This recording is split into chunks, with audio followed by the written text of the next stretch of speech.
This is going to be a review of some trig concepts that you already know from geometry, and then we are also going to introduce 3 new functions. So we're first going to start off with Pythagorean theorem.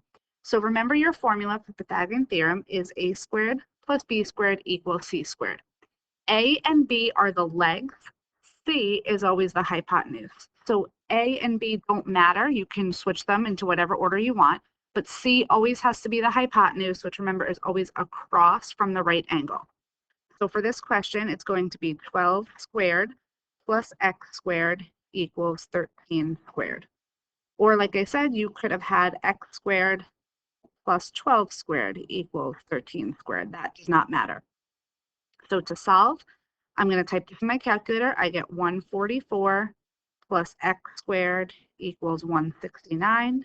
Solving for x, I'm going to subtract 144 on both sides. We get x squared equals 25. To undo my x squared, I square root.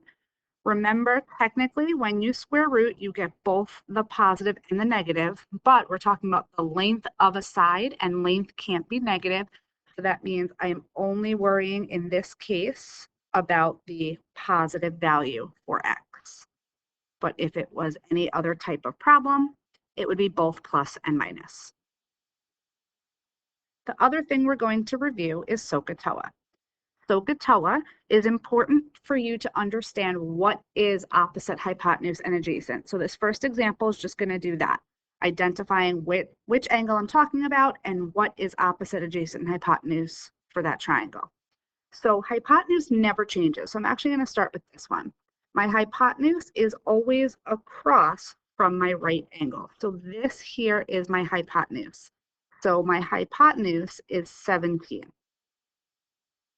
The opposite and the adjacent can change based on which angle we're talking about. So notice that in A and C, I'm talking about angle G. So this is my angle here that I'm referring to. Another word for opposite is across. So across the triangle is 15. Another word for adjacent or freeze is next to. So next to the G, the close side is 8. But then if I take a look at B and E, they're referring to angle P, which is this angle in my triangle. So opposite or across from that angle is the 8. And next to that angle is the 15. So it's important that you mark up your triangle as to which is the angle you're talking about. And you're going to hear us refer to that as a reference angle. So you always want to mark your reference angle before you identify opposite and adjacent. So we need all of this in order to do SohCahToa. SohCahToa is our acronym that we use to help us remember the trig functions sine, cosine, and tangent. Sine of theta, that's a new symbol probably for us. So this symbol here is called theta. It's a Greek letter, and we use it to represent an angle. So for us, it doesn't really matter. We could replace it with an x if we wanted to. It's just like the way the question is. So if I had x plus 7, or if I had a plus 7, it's really just the unknown plus 7. Same thing here. Theta is just the angle measure, or the variable, the unknown in this case. So sine of theta is equal to opposite over hypotenuse. It's a ratio. Cosine of theta is adjacent over hypotenuse. And tangent is opposite over adjacent. So here's our example. My triangle is given here. I don't have any missing sides, so I don't need to do Pythagorean theorem. All of my ratios are talking about angle A. So that's my reference angle. So I'm going to mark it up, and then I'm going to find my right angle, which is right here at B. Across from the right angle is always my hypotenuse. And then my reference angle across from the reference angle is opposite. Next to the reference angle is adjacent. So now I have my triangle marked up. So the sine is opposite over hypotenuse. So that means that sine of A in this case is equal to 12 over 20. You don't need to reduce, you can leave it just like that. Then I need cosine of A. Cosine is equal to adjacent over hypotenuse. So cosine A is going to be equal to 16 over 20. Tangent is opposite over adjacent, so tangent of A is equal to 12 over 16. So that's all review. Sine, cosine, and tangent are review from geometry. But now we have three new functions to talk about.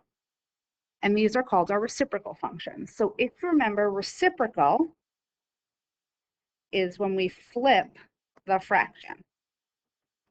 So for example, if I had 3, the reciprocal is 1/3. If I had 4/5, my reciprocal is 5/4. We flip our fraction to form the reciprocal.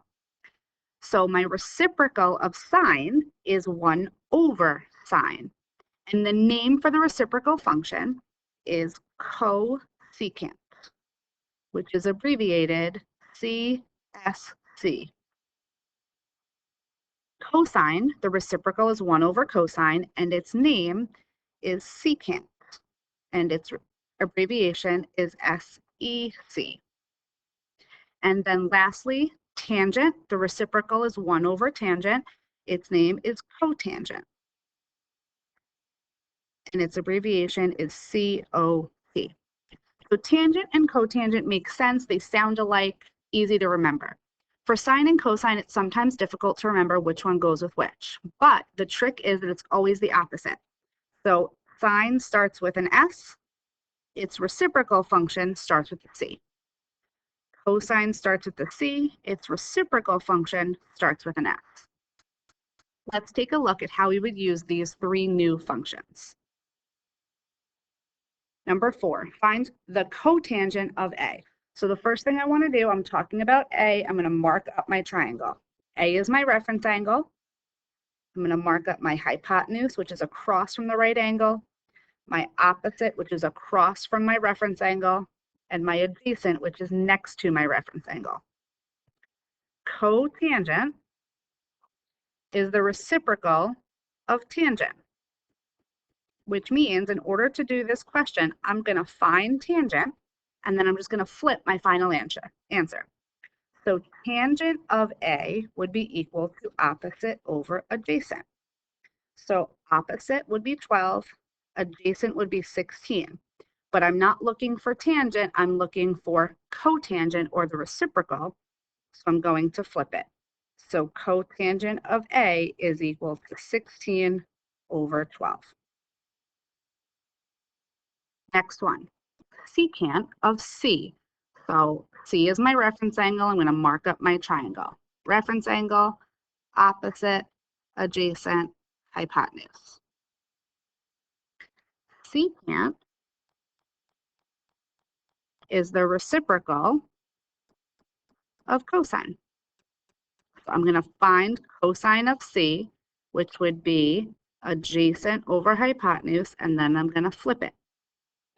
So adjacent is 15, hypotenuse is 17, but I don't want cosine of C, I want secant of C, so I need to flip to make it 17 over 15.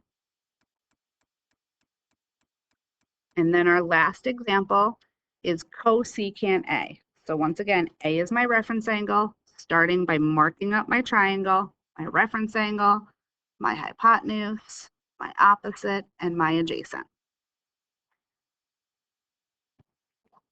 Cosecant is the reciprocal of sine. So to do this question, I'm going to find sine of A, which would be opposite over hypotenuse, and then I'm going to flip it for my final answer. So my opposite is 7, my hypotenuse is 25, but I don't want sine of A, I want cosecant of A, so I'm going to flip it and make it 25 over 7. So those are our three new functions. If you know SohCahToa, It's nice and easy once you have these memorized because you're just using your SohCahToa rules and flipping your fraction.